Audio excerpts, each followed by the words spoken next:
Alright.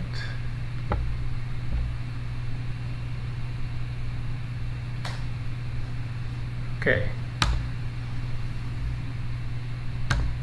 Once again, good evening and welcome. This evening we are starting a 3-week journey about Pure Land Buddhism, which is it's the largest sect of Buddhism in China and Japan and Korea. It's the largest sect of Buddhism in the world. But it's not really well known over here because of the history of how Buddhism came to this country. It didn't fit the aspirations of Buddhism when Buddhism first came to this country about, 130 years ago. So why am I talking about it? Well, I'm talking about it because it is the largest sect. There's a few reasons. That's one. So if we as Buddhists want to understand Buddhism, it's kind of important to have a sense of what that's about. There are a lot of assumptions, and when I was younger I made a lot of assumptions myself and had a lot of opinions about Pure Land Buddhism that were based on speculation and falsehoods. So, take judgments and false opinions away and let's get some true information out there. And I think, what's happened for me as I've learned more about Pure Land Buddhism and engaged in the practice of it somewhat over the years, I have found a common ground with Zen and Insight and Theravadan Buddhism, and they're all, Pure Land is definitely headed at the same space. It's a different lens with which to look at that same space, that same experience. So there's a real richness in Pure Land Buddhism that just looking at the speculative stories from the sidelines, it's really easy to miss, but it's a really beautiful and important practice. So over the 3 weeks, the journey we're going to take, today I'm going to give a little bit of context and flavor, and then we're going to stay mostly in China, which is where much of the history of Pure Land Buddhism came from. So I'm going to do a little bit of a history in China, and I'm not going to get into a lot of dates and names, but there's an arc and some developments there that are important. And I'm going to spend some time towards the end of the discussion talking about other power, which is one of the central practices and, if you would like, belief systems within Pure Land Buddhism, which feels very foreign to a lot of Western Buddhists. Next week we're going to hop across the China Sea, spend a bunch of time in Japan, talk about the history in Japan and some of the other beliefs and practices. And then the third week I'm going to bring it all together and kind of look at it as a living tradition, what it means as a way of life. So the core of the Pure Land construct is the practitioner calls out for help. It's a lay practice. It's designed fundamentally for people who don't have time, who do feel they have the capability to engage in the kind of practice we were doing this evening, sitting, right? It's very much for lay practitioners who are busy and often ill-educated. So they call out for help, and Amitabha Buddha comes to the bedside, the deathbed, and takes the petitioner, to the Pure Land, which is a Western, so way over many Buddha lands off to the west, and the practitioner lands in the Pure Land, and they reside there, non-regressing, so there's no coming back and returning as a hungry ghost or any of that kind of stuff. You stay there and you have rebirths and rebirths in an environment where there's jeweled trees and canopies and everything's flat and everybody's beautiful, and there's just this constant stream of Dharma being taught, and it's this wonderful place. And it lifts up, and you stay there non-regressing until you wake up. That's the system.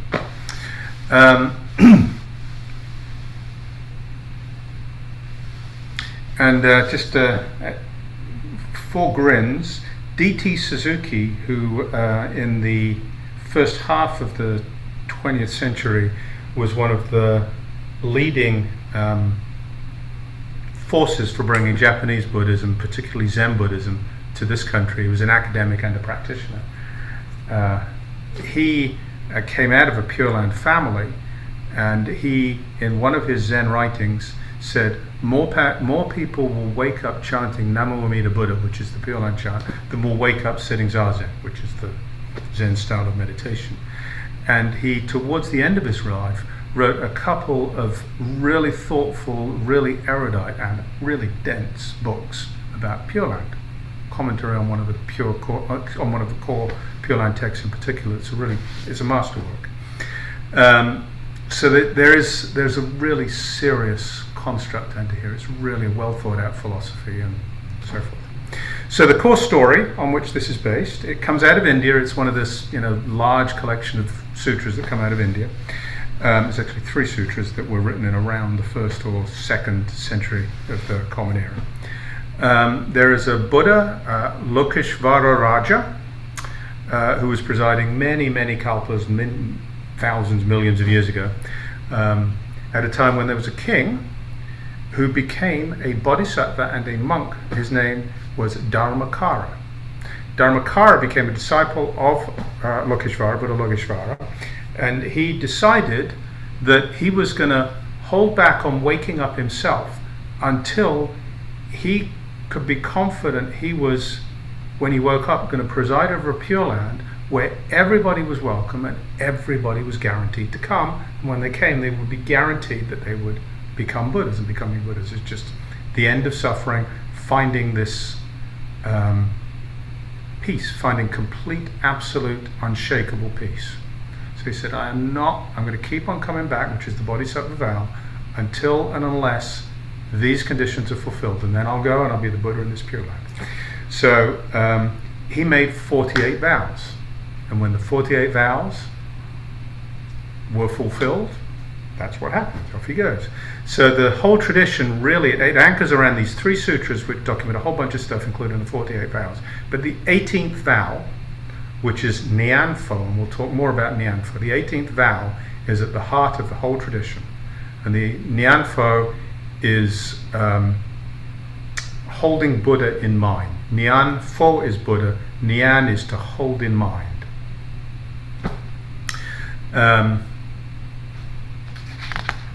So that's that.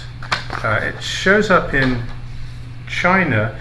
The first person I'm going to talk about, the first place I'm going to talk about this, is one of the great Chinese Buddhist teachers and philosophers and writers, Shi Yi, who founded in the 6th century, he founded the Tiantai school, which comes down to us as Tendai in Japan and as the Lotus Sutra sect. All the Lotus Sutra sects. So the Lotus Sutra, the King of Sutras, is the one that he took as the core teaching. But he also was profoundly influential in the development of Chan, which moved across and became Zen, and profoundly influential in the propagation of Pure Land. He picked up Pure Land and he used this as a teaching as the word in Chinese is Fa Men, which is a Dharma gate. It wasn't a sect, it was a practice. Like we have walking, like we have chanting, like we have sitting.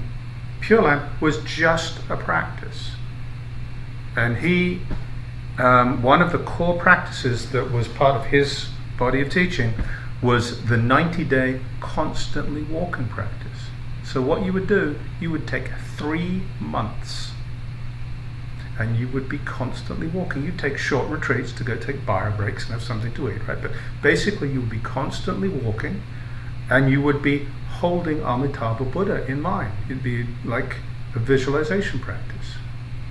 Now it's a really common spiritual practice. If you go back to the Pali Canon, which is the basis for all the Theravadan teachings and the insight teachings that come to us in this country, Buddha was identified in that body of teachings as an appropriate object for contemplation, an appropriate way of entering meditation and settling into absorption states was to hold Buddha, Shakyamuni Buddha, in mind. So this is a really traditional practice.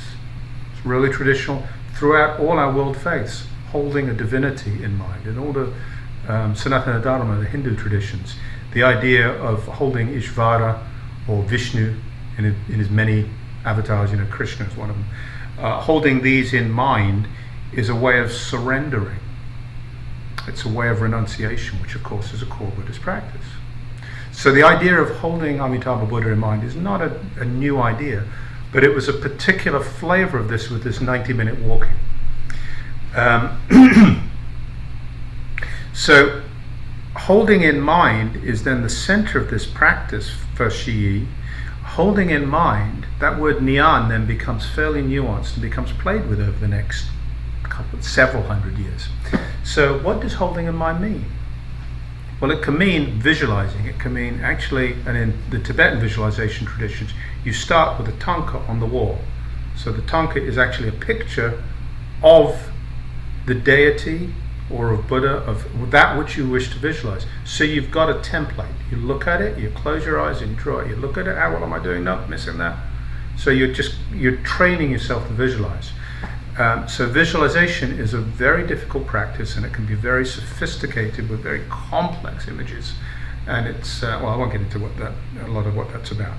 But so visualization is a way of holding in mind. Holding in mind sort of intent and heart is a way of holding in mind. Chanting is a way of holding in mind. And a lot of Buddhist practices come down to us today as chanting practices. If you keep going from there, just simply reciting the name can be holding in mind. You recite the name. There's an Amitabha being created in mind when you just recite the name. And this has been reduced today to, if you recite Amitabha's name 10 times on your deathbed, he'll come help you. Now, I'm slipping into the pejorative and the assumptions, right? But there are places where that's happened. Many Pure Land practitioners would say, well, that's not legitimate. That's really taking it too far. But there's this grade of what Nyanpho actually means. But it comes from this holding in mind.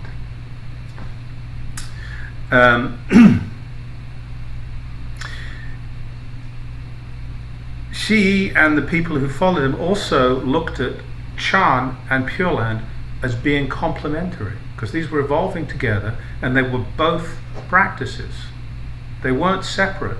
You could sit and stare at a wall, you could take a koan and hold the koan internally and let it solve itself in this flash of insight. You could recite the name Amitabha Buddha or hold Amitabha Buddha in mind. These were all, or you could walk around for 90 days doing it. These were all complementary practices. They were just Dharma gates. And there was a sense among a lot of the teachers of the time that the self-power approach of I'm going to sit there and I'm going to cultivate my own insight was more risky, more chance of missing than the surrender of Pure Land. I will trust. I'll just recite the name and I'll trust. But you hold the two together, and that's even better, right?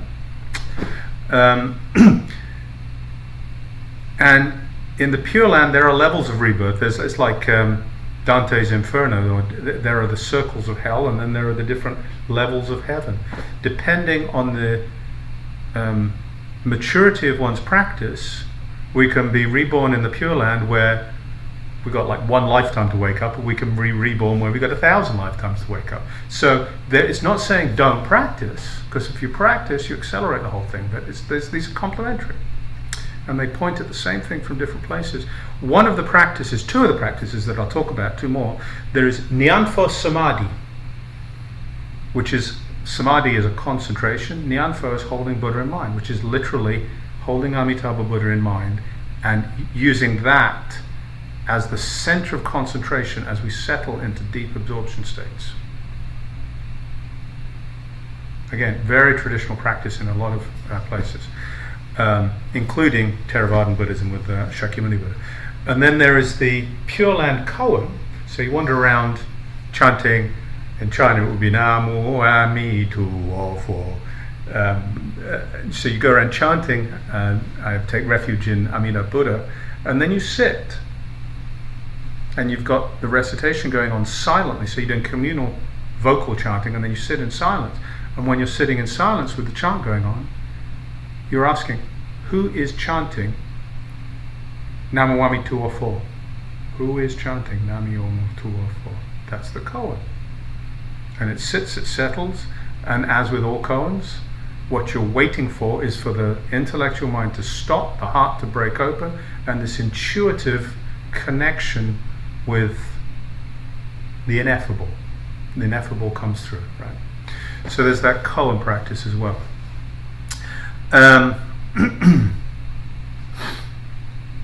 Much later, so she was in like the 6th century, so that's when this started, and a lot of that core practice developed then, which is only a few hundred years. A few hundred years is a long time, but it's like the life of this country after the original sutras were written, right? But then we go 1,000 years. There's 1,000 years of life of this practice as a practice in China, and it's just evolving, and it's evolving alongside Chan and alongside the Lotus Sutra practice, the Entai practice, and all the other practices that are happening in China, and of course Taoism and Confucianism and so forth. In the 17th century, there was a guy who showed up who had, and there were some particular evolutions that happened there that I will touch on. The way and they're particular evolutions, but they're also profoundly connected with the original evolutions, the original points, but they're also deeply connected with the kind of practice we're engaged in here. So the goal, a single unperturbed mind. Sound familiar? Well, that was the goal of Pure Land Buddhism as a practice. And it's this Nyanfo Samadhi, the practice of Nyanfo Samadhi, holding Buddha, Amitabha Buddha in mind, was to settle into this unperturbed mind. There was a concept evolved of realization through principle or phenomenon. These are two constructs which is kind of the Taoist version of the absolute and the relative, the manifest or the unmanifest and the manifest, the unborn and the born. So the unmanifest is Buddha nature, Dharmakaya, and the manifest is whatever we've got in front of us, what's showing up, right? What hurts. So there's a principle of realization through principle or phenomenon. So we can realize through Buddha nature or through stuff, the world we live in, seeing through stuff, which in Tibet, the Tibetan practice that exists today is very similar in a sense. In Tibetan practice, you can use the ineffable as the subject of practice, and then as the object of practice, as what you're working towards, and in that case you're using the manifest as the practice environment. Or you can use the manifest as what you're working towards, which is really understanding what's going on here, in which case you're regarded as using the ineffable as your practice ground. It's approaching one from the other. So it's non-dualism. It's just non-dualism. Morality and compassion were a core, and there's no way around morality and compassion. And there was a principle that emerged that one of the things that happens with this Pure Land practice is recognition of our limited abilities as human beings. We're in sacks of skin and bone, which are profoundly limited. We can only do so much with this. And so out of that, what can we do? But surrender, but reach out and ask for help, but ask Amitabha Buddha to come to us. And there was a sense that recognition of our limitations is a superior approach to practice and to life than sitting like a mountain and thinking, I've got this profound enlightenment, and going crashing around in the world telling everybody how enlightened you are and causing all sorts of harm, right? Because there's a tendency, a recognized tendency, this is not me, there's a tendency in Zen to get Zen sickness, which is exactly that. It's this inflated ego around I'm enlightened. So I think this is really powerful and important stuff, and it really does point at what we have taken on in this country and more broadly in the West, in Britain where I was raised, as a one-sided practice. This is kind of the other side. And the fullness of that other side, I think, to me, comes through when we start talking about this idea of other power. And this is where folks, I certainly had a lot of trouble with this construct, and it's where folks often have difficulty with Pure Land Buddhism, because it's this idea of reaching out for help. So what? There's this dude sitting on a fluffy cloud, and when you ask for help, he's going to come down, and he or she is going to come down and help you? That looks like a childish theistic religion. What? I mean, no, that's not what I'm doing here. But if we put that aside and look at this and say, okay, the heart of all of this, let's take non-dualism as the heart of what we're doing here. Self-power, so awakening is then this direct experience of non-duality. Relative, absolute, they're not separate. They're not the same, but they're not separate. The unborn and the born, they're not the same, but they're not separate. You, me, we're not the same, but we're not separate. We can't get there with this. The self-powered practices are about using this head machinery to put things aside, to renounce, to settle, to cultivate insights, to see through things, to spot the ludicrous nature of the world we live in, the comedy that's around us, the fiction of the stories we create about all the stuff we take too seriously, and break through those. But what's doing the renouncing? What's really doing the renouncing? And if it's this that's doing the renouncing, can it really renounce itself? Because we know this isn't the answer. And can it really renounce itself? So there's an innate tragedy built into a self-power only approach, because unless something happens to nudge it across it becomes a narrower gap, but unless something happens to nudge that practice across that gap which intellect cannot cross, then it never gets to the destination. And there's a lot, Shunryu Suzuki said, founder of the San Francisco Zen Center, enlightenment is an accident. We can't make it happen.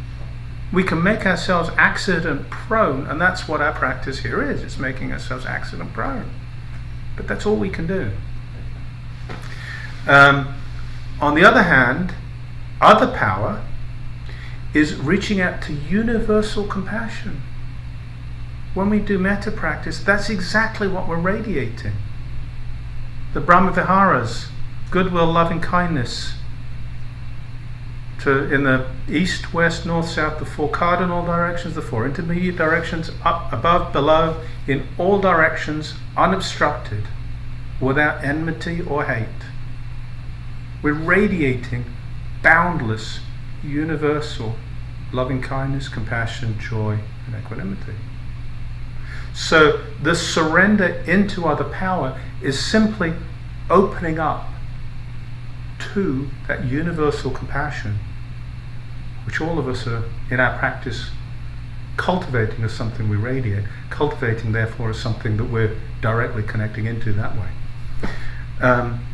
So to me it really is trying to land in exactly the same place. Exactly the same place.